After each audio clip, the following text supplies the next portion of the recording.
adventure, sports, outdoors.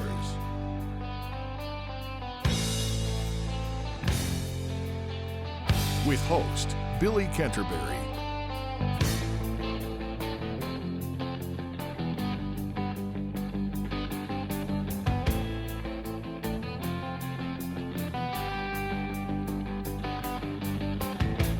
There I was, back in the wild again,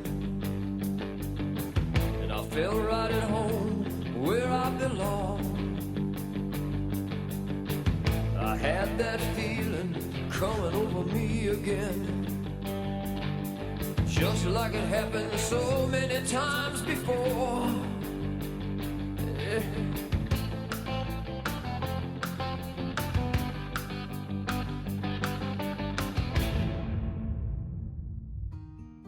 This giant green, iconic alien creature standing here is what you call a saguaro cactus. It grows in only one place in the world, here in the southwest of America, Arizona. Welcome back to another edition of Adventure Sports Outdoors. We have a tribute show put together for you about Dave Barth of Pekin Gun, Illinois. Actually, where I got this .45 Colt Henry repeating rifle, which is said to have won the West. And so we lost him this month. We're going to pay homage and tribute to him for being a patriot and such a big part of this show. He knew everything about guns and any gun ever made. He was a lover of history like my father. He was the epitome of the American spirit. I'll be going to the Palace Saloon in Prescott, Arizona, where Doc Holliday, Wyatt Earp, and his brothers hung out quite a few times before they headed south down here to Tombstone and did what they were most famous for at the OK Corral. Enjoy the show.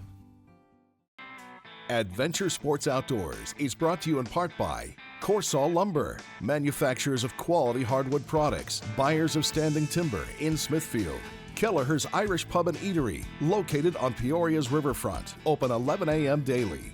The Peoria Sportsman's Club. Delicious dinners every Tuesday from 5:30 till 7:30 and Friday from 6 till 8 on beautiful Spring Lake in Manitou, Illinois. Goodwill, supporting our veterans with job placement assistance, health, housing, and resource referrals. And the General Wayne A. Downing Home for Veterans, all because you shop and donate. Our thanks to all of these sponsors. This month we pay tribute to Dave Barth of Pekin Gun and Sporting Goods, who is not only a big part of the show, but also a good friend. So let's revisit some memories with Dave Barth and Harry Canterbury.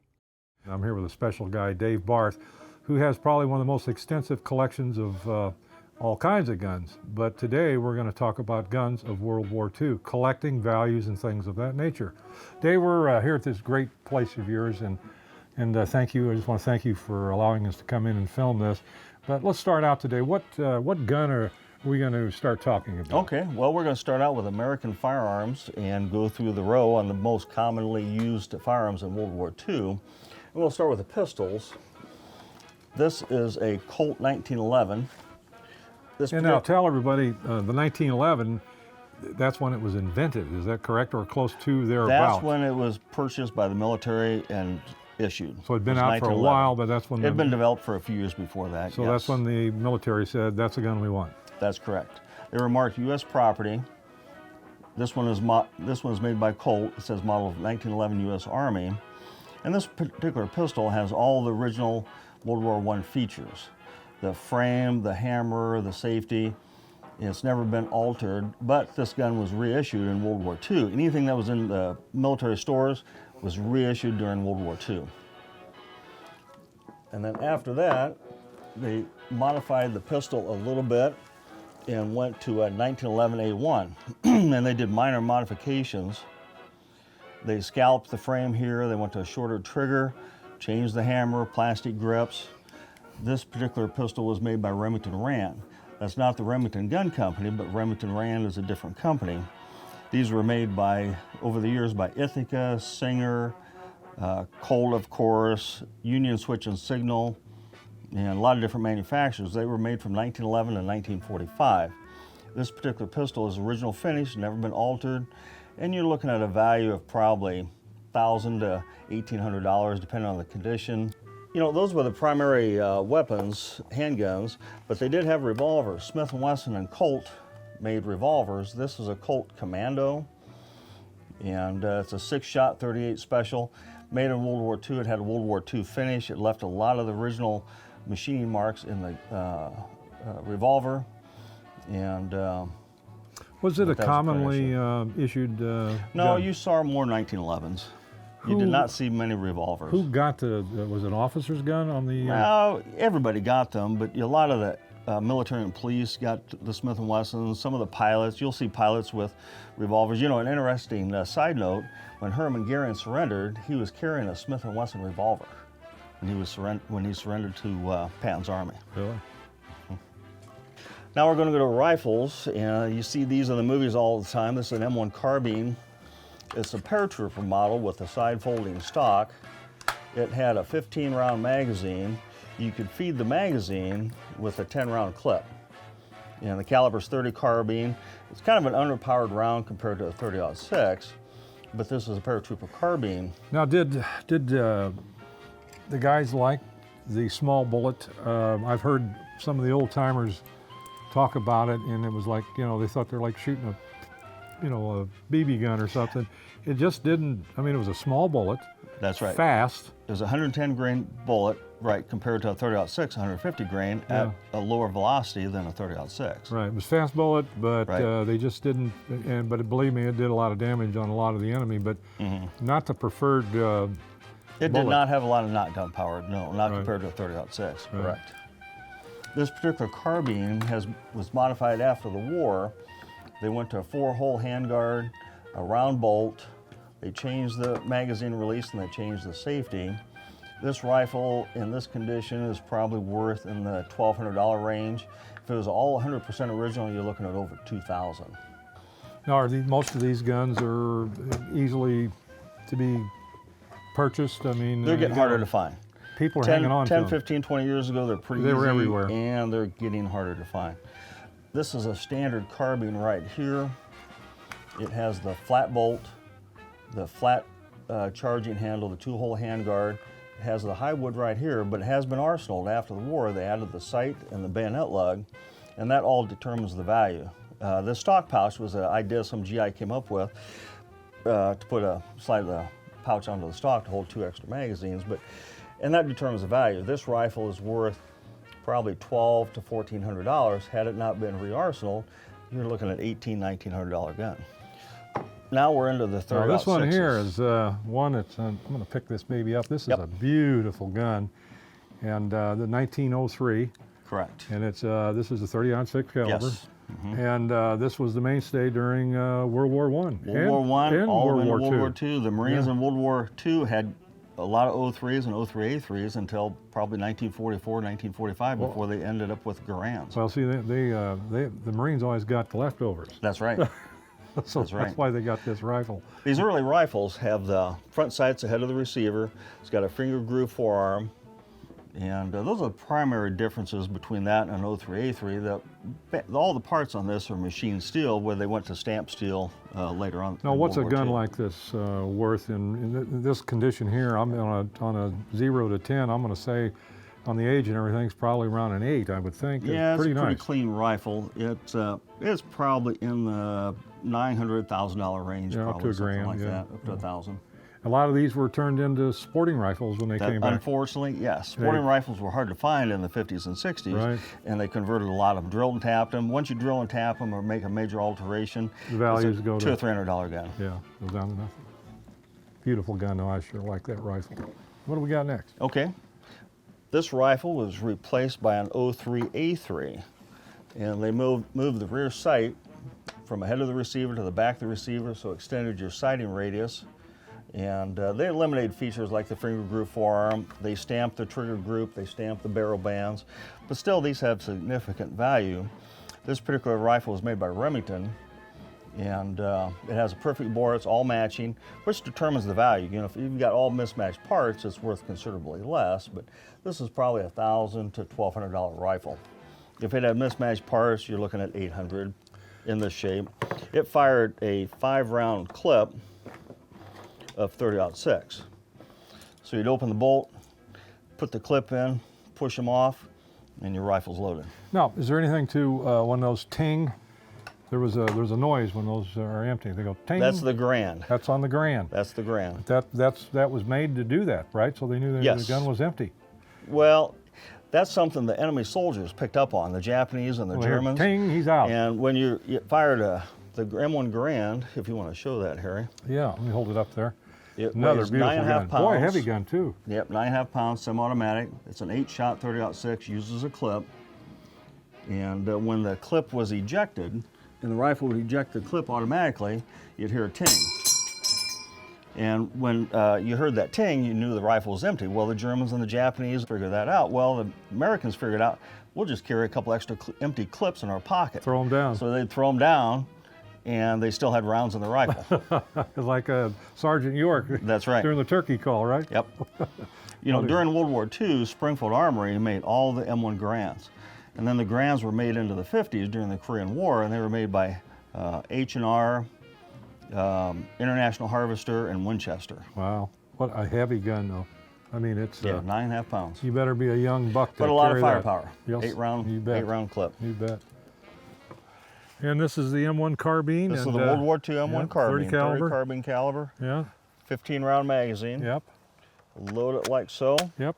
Then we just have to charge it, and we're ready to go. All right. Safety's Well, right here. let's charge it. Okay, I'm going to shoot that jug on the left-hand side all the way at the end down. Let's see how good I am.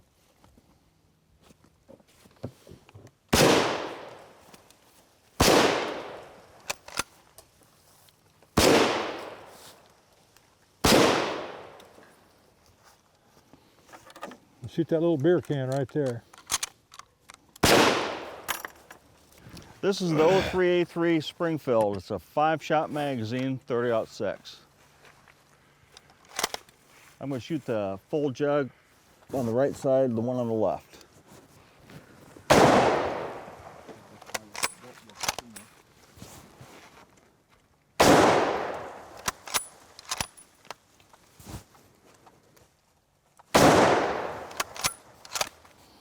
This is an M1 Grand 30-06, 8-round magazine. I'm going to drop in the 8 rounds. And it usually catches on the first round. Close it, and you're ready to go. This is the safety. Alrighty. All yours, Harry. Okay. All right, I think I'm going to shoot that beer barrel. There's a beer barrel there on the left.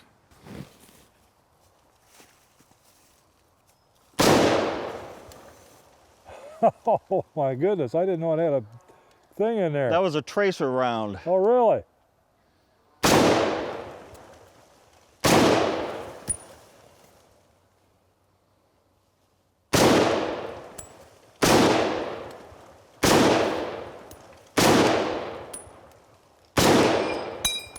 There we go, you hear the little ping went off. Hey, what a beautiful day. It's fall here in Illinois, and we're out doing something fun. I'm here with Dave Barth and Ron Drinkwater here in Pekin, Illinois, and we've got a unique cannon.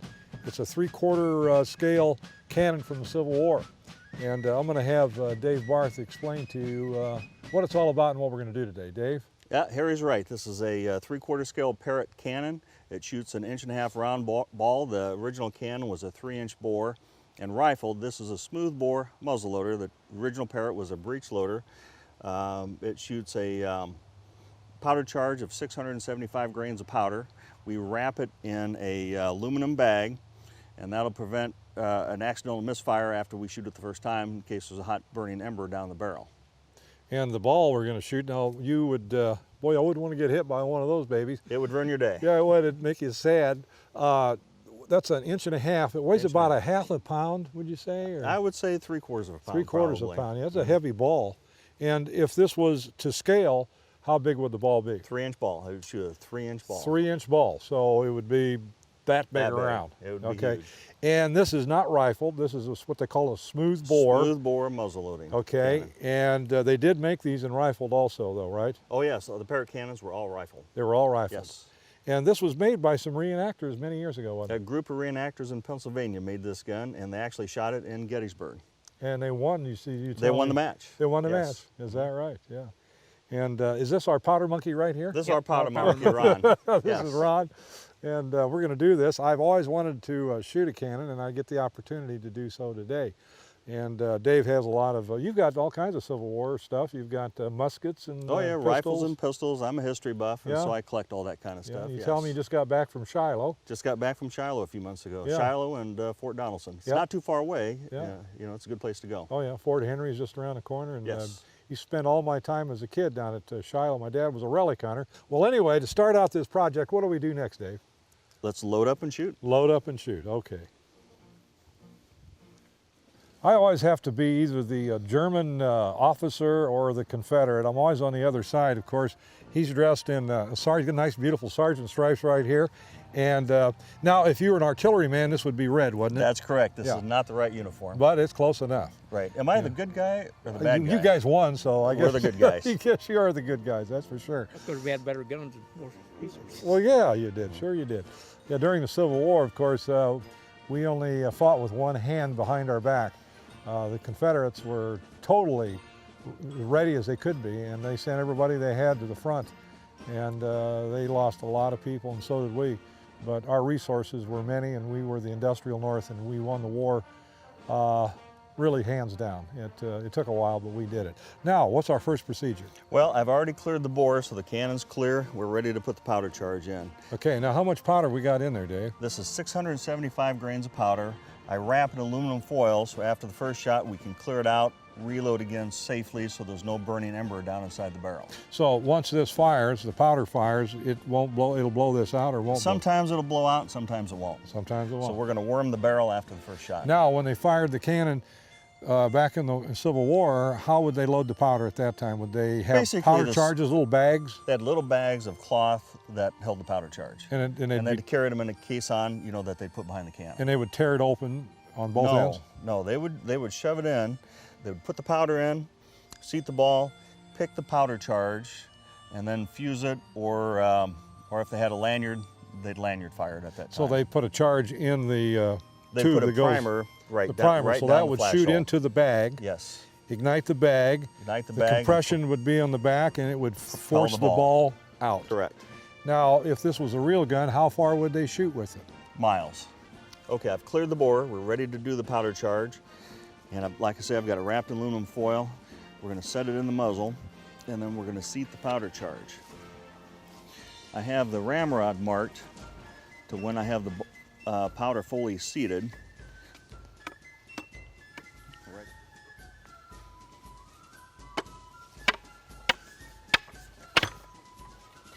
And we're right at my mark, and we've got the ball fully seated. And I hold the ramrod like this, just in case after the first time. You should load it always the same way every time. If this would somehow fire, it would shoot through my hands and not into my hands. And now we're going to puncture the powder charge.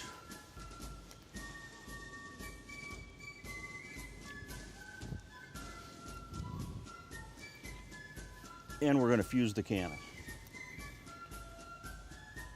And we're ready to fire. We just need to align the sights. We're ready Now, to go. the procedure that we just did is the same as what they would do if they were actually using it. It was exactly Exact the same same way in way. the Civil War. Yeah, now with the fuse, of course, the length of that fuse right there, it's about it's probably about 6 inches long total. Right. The fuse length, would it matter, or that's about the... Well, that's typically the size I use, depending on how close the enemy was and what they were doing. You know, the fuse could be shorter. But towards the middle and the end of the Civil War, they did not use many fuses. They had primers. Now, you have sighted this in, and the target we're going to shoot is down here. That looks about, what, 40 yards? That's right at 50 yards. 50 yards.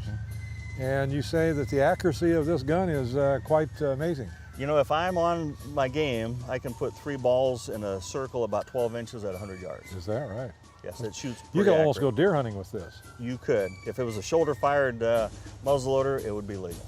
Oh, so if we put a big stock on it and Ron to get back there, he could shoot that gun and be legal. We'd have to check with the state, but maybe. Yeah. Well, you It, could always- it would be fun, wouldn't it? Yes, it would. Oh my goodness. Okay, well, what's next? Okay, let's see if our sights are still on. Ron, do you have that sight? The sight is just pressure fit to the mount. And we adjust the sight by moving the trail of the cannon.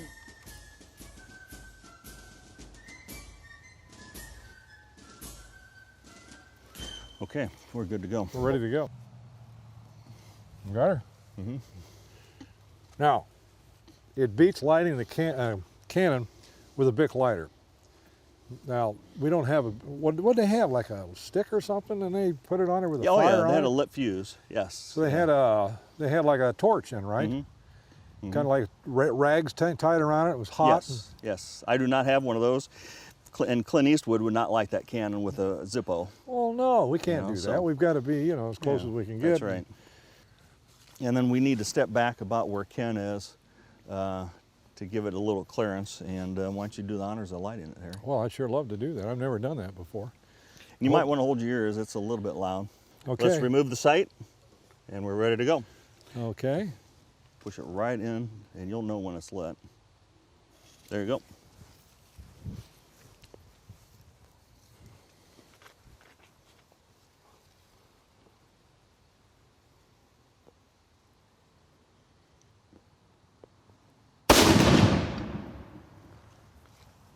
That is one impressive piece of machinery. That was a blast.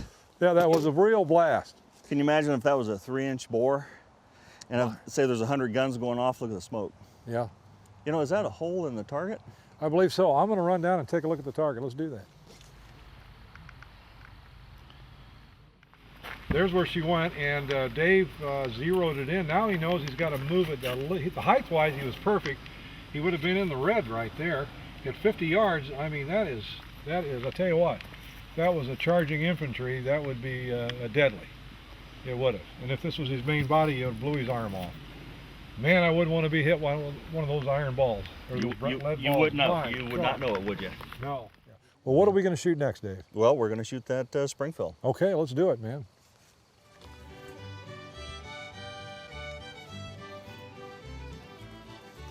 We're going to dump the powder in, arm's length.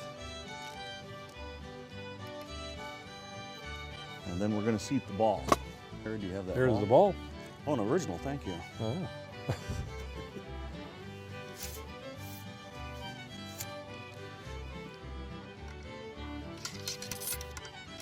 And it's a good idea to mark your ramrod so you seat that ball all the way against the powder. I can't emphasize that enough. Seat that ball, get your ramrod out, replace it. And we're ready to step to the range and cap the rifle. And explain to the caps what it does. This is a musket cap. It's got a little primer powder inside the cap. And we just put the rifle on half cock and seat the primer. And then we'll full cock it and we're ready to shoot. There's half cock. And she's all ready to go.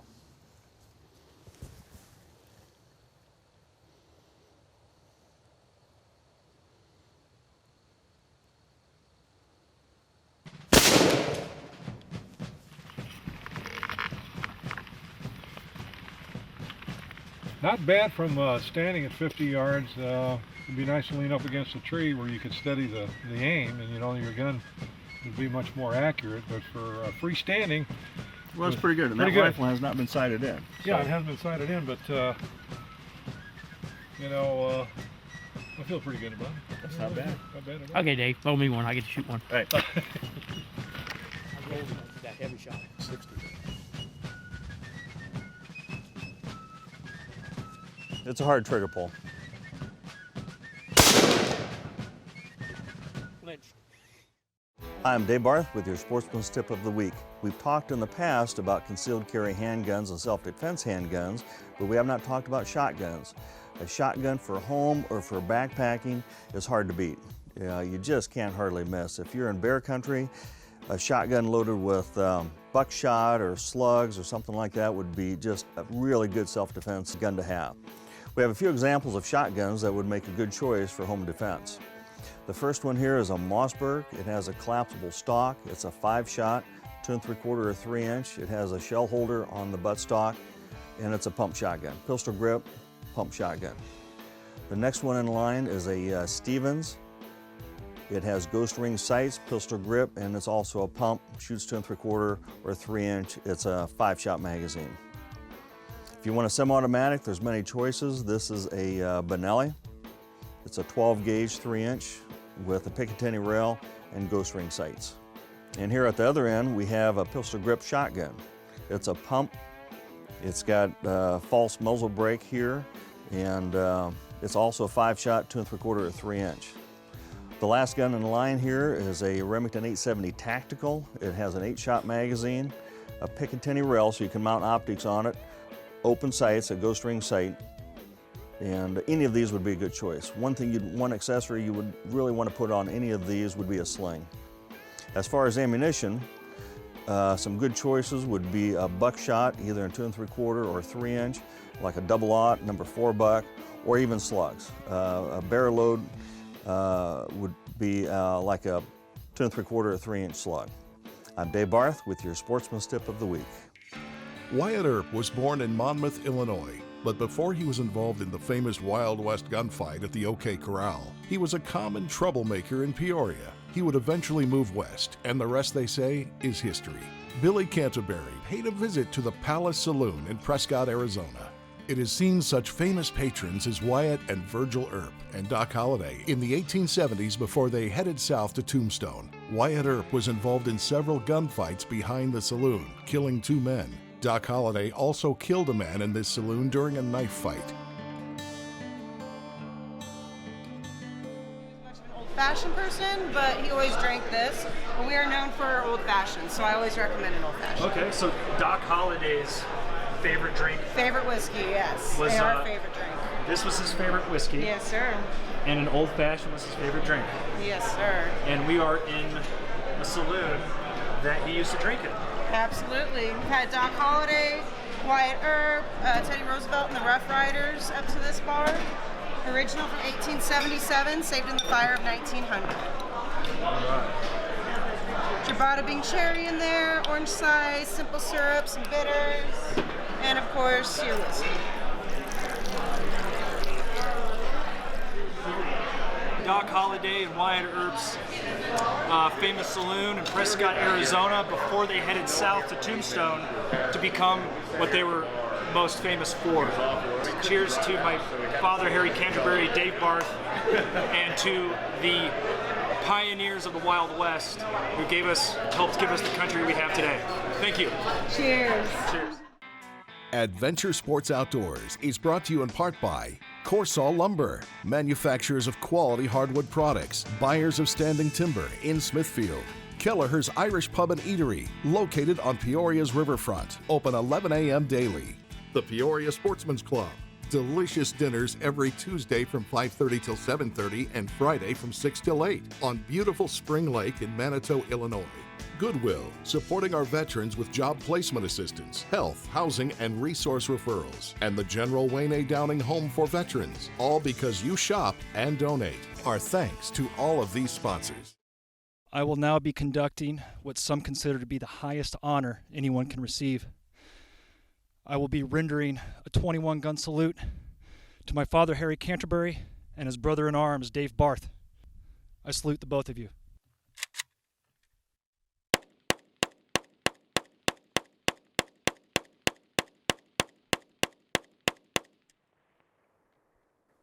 Thanks again for being here. We'll see you next month with another wonderful show. Stay tuned.